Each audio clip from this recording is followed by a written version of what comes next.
بسم اللہ الرحمن الرحیم۔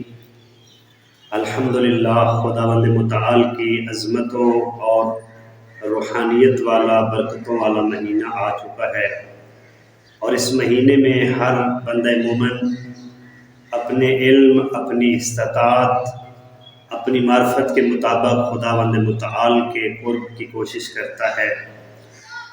روزہ کے ذریعے مختلف اعمال، مختلف عبادات، مختلف دعاؤں کے ذریعے سوال یہ پیدا ہوتا ہے کہ ان اعمال میں، ان عبادات میں سب سے افضل ترین عمل کون سا ہے؟ تو جناب امیر رسول خدا صلی اللہ علیہ وآلہ وسلم سے سوال کرتے ہیں، یا رسول اللہ، اس ماہ مبارک کا افضل ترین عمل کون سا ہے؟ تو سرور کائنات حضرت محمد مصطفیٰ صلی اللہ علیہ وآلہ وسلم نے فرمایا، یا علی، اس مہینے کا افضل ترین عمل اپنے آپ کو گناہوں سے باز رکھنا ہے، معصیت خدا سے، نافرمانی خدا سے خود کو بچانا ہے۔